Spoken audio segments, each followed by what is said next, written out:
Guys, welcome back to my channel. I am back with another review. This review is for Love&HipHopMiami Season 5, Episode 1. So if you haven't already, please hit the subscribe button and the notification bell so that you know every time I upload a video.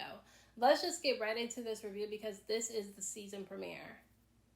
Sukiana is claiming that this season she wants to turn over a new leaf. She wants to change her image and her music because she wants to be taken more seriously in this business. And so she said that she wants to have a more classy and sophisticated image. But she realizes quickly that she may not be able to escape the past because when she goes on a promotion tour for her new song, she ends up getting a lot of interviews. And during these interviews, the interviewers were not letting her escape the past. They kept bringing up all the raunchy things that she's done and were basically telling her that she's not going to be able to escape this image. Now, I don't know if she was serious about trying to change her image when they were filming this season, but lately we've been seeing her in the blogs and she's back to her old ways. So maybe she realized that she wasn't going to be able to be successful unless she did stuff like that, which is sad. I honestly don't feel like you should have to be raunchy in order to succeed, but a lot of music is like that nowadays. Now, apparently, it's not just the interviewers who don't believe that Sukiana is going to be able to shed that overly sexual image because Bobby ends up having a one-on-one conversation with Miami Tip, and he tells her that he doesn't think that she's going to be able to shed the image either. He said that Sukiana is ratchet, and that's who she just needs to accept being, and he basically was having this conversation with Miami Tip because Miami Tip at one point tried to be a part of Sukiana's management team, and she was trying to tell her to shed that image herself and was telling her to stop fighting in front of cameras. And then Sukiana basically didn't like what Miami Tip had to say, so she ended up cutting ties with her. Now, I think it's messy of Bobby to have this conversation behind Sukiana's back because if she's his friend, I don't really feel like he should be talking about her being ratchet to other people. But listen, this is going to end up getting back to Sukiana because Miami is not that big and everybody knows each other for the most part in this circle. So anything that he says behind her back, she's going to end up finding out about it.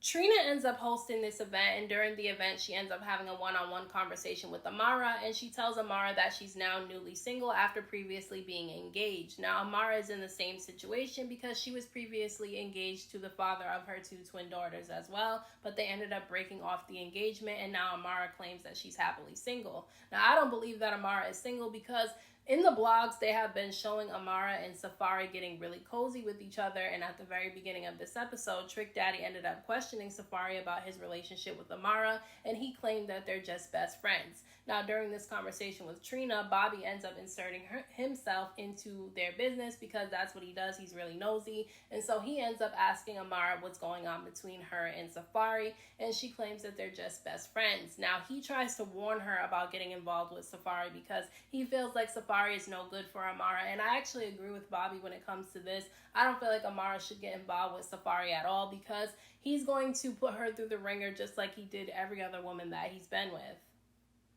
Ray J and Princess have been living in Las Vegas. Ray J says that they moved there to try to rekindle their relationship. We know that they break up and get back together every other week. Every other week there's a headline saying that the two of them are getting a divorce. And then a few weeks later it says that they called off the divorce. But he claims that since moving to Las Vegas, their relationship has gotten a lot worse because Princess apparently has a really huge gambling problem. He says that all she does is sit at the casino and spend up a bunch of money playing poker. He claims that she spent over $1 million on poker, and now he feels like he has to go try to find her to get her out of the casino, and he wants to move back to Miami. Now, the thing is Princess going to want to move back to Miami?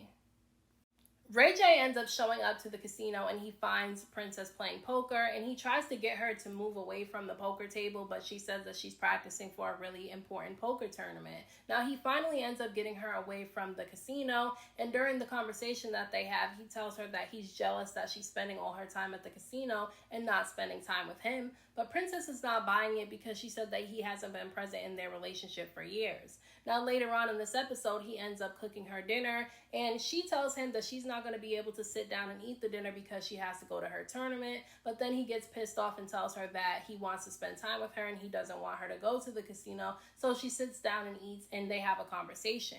Now he ends up telling her that they're trying to work on their relationship and that's why they came to Las Vegas, but she's spending all her time at the casino. Now Princess is not feeling what Ray J is saying because she feels like all this time she's been trying to spend time with him and she wanted the relationship to work, but he was too busy running the streets sleeping with everybody but her. And so now that she found something that she likes to do outside of being with him, now all of a sudden he feels some type of way about it. And I can understand where she's coming from. Ray J doesn't like getting a taste of his own medicine. He wasn't spending time with Princess and giving her the love that she wanted to receive. And now that she's doing the same thing to him, now he has an issue with it. Now he ends up telling Princess that he wants them to move back to Miami, and she tells him that she's not going. Amara and Safaree end up meeting up and they have this intense makeout session, and I was like, I knew that they weren't being truthful about their relationship, but I feel like they didn't want to tell people because once you go public with somebody, everybody has a story to tell. And so I can understand kind of why they didn't want to let their friends and family know that they were seeing each other.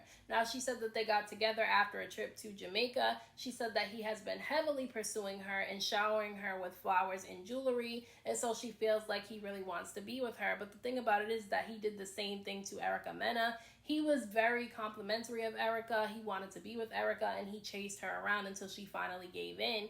And now look what happened with them. I'm not saying that he was the only one that was the problem in their relationship, but look where it left Erica. Like, Amara is not going to want to be in that same situation. And she was basically telling Safaree during this conversation that she was nervous to go public with him because she doesn't want to get hurt again.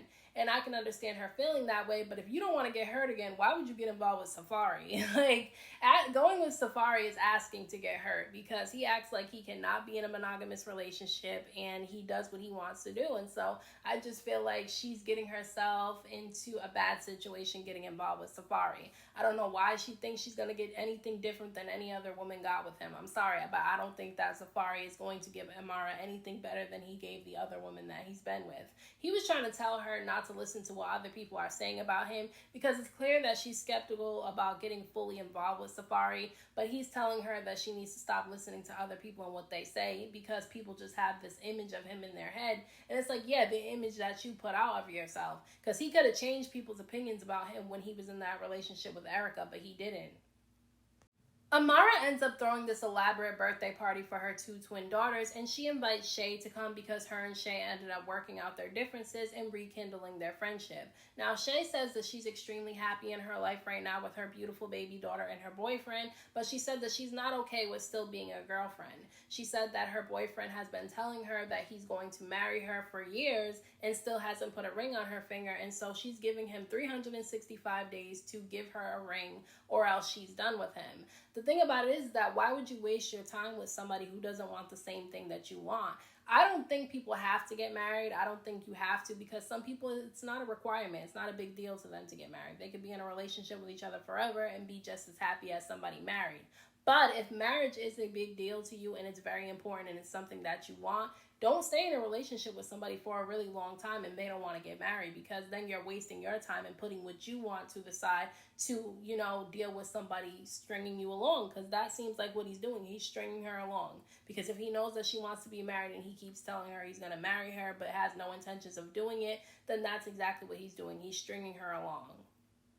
Safaree ends up showing up to the birthday party and he presents Amara's two twin daughters with these Rolex watches. Now, I was confused as to why he got two small children that look like they can't even walk yet Rolex watches, but I did think that it was a nice gesture. Now, when this particular clip made it to the blogs a few months ago, Erica Mena was pissed off because she said that he has never gotten their two children a gift like that, and so she thought that it was strange that he did that for Amara's two children, which, if Erica Mena is being truthful about that, then that is wrong on Safaree's part. Like, I don't think that that's right.